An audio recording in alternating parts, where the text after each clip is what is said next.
Namaste students. I hope you all are fine.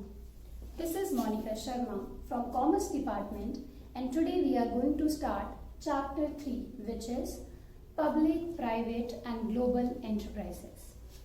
In second chapter we learned about private sectors and the different forms of business organizations which comes under private sectors. In this chapter we will be focused on public enterprises and we will understand the meaning of global enterprises, especially in today's world where free flow of goods and services. So let us start. Forms of business organizations. Forms of business organizations are of three types: private sector, public sector and joint sector. As we all know, we have mixed economy.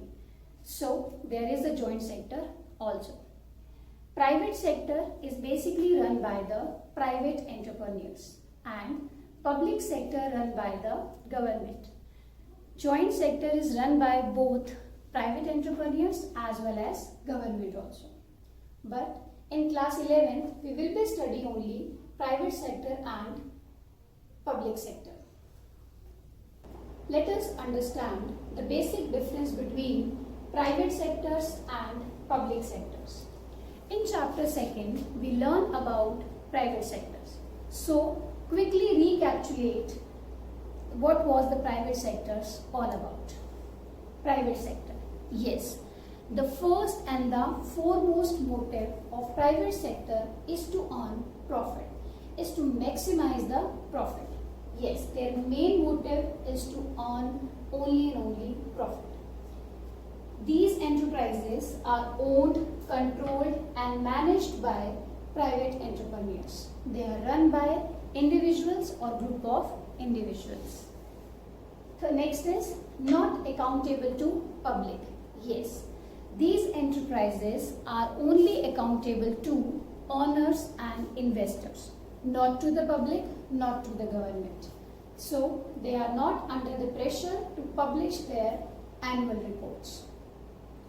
Finally, these enterprises can be organized as sole proprietorship, partnership, joint Hindu family business, cooperative societies and companies. Now, the next is public sectors. When I say this word public, the first word which comes in anyone's mind is government. Yes, the main motive of these enterprises is to provide services to the public.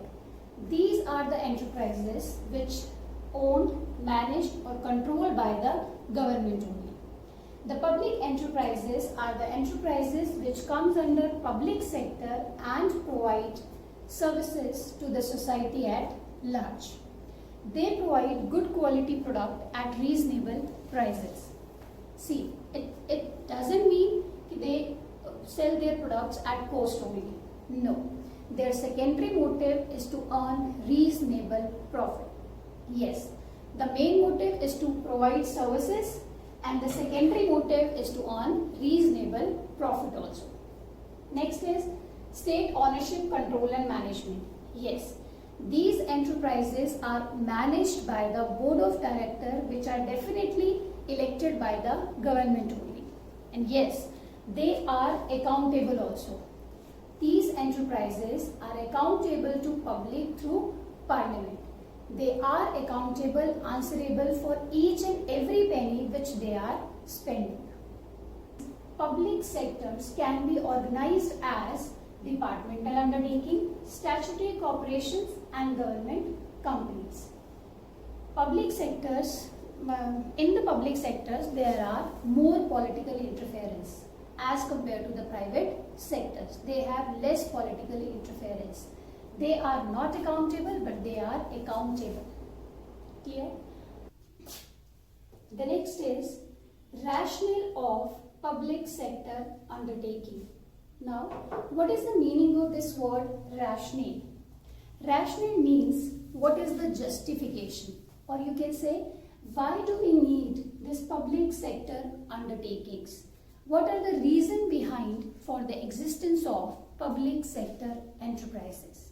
Yes, we need these public sector enterprises. What are the causes? These are the reason behind for the existence of public sector undertakings. A very first reason is complete control.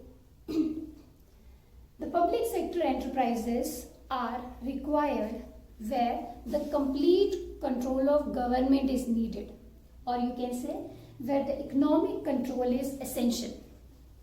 For example, physical distribution system. There we need a complete control of government, or you can say broadcasting, this telecom services. We need government, complete control of government. That's why these public sector enterprises established. Next is infrastructure. Now, what is the meaning of this word infrastructure? For the smooth running of business, any business you can take, if the place of production is not well connected with the place of consumption, is any business be successful? No, not at all. If there is no means of communication, there is no channel of communication, is any business be successful? Will any business be successful? No, not at all. So, these railways, roadways, telecom services, the all support services which facilitate the smooth functioning of business is known as infrastructure. This complete support system, support services constitute the infrastructure. Now, for building the infrastructure, there is a need of huge amount of investment, and they have very long gestation period. Now, what is this gestation period? Gestation period means which takes time to complete, or you can say these kind of enterprises take time to yield profit. They take time to earn profit. But as we all know, these private sectors, their main motive is to earn profit only. They need only profit. Their first or primary function is to maximize the profit. So they avoid, these private sectors, they avoid to invest in building the infrastructure of a country. So this is the responsibility of public sector to build the infrastructure of a country. Clear? Next is basic and heavy industries.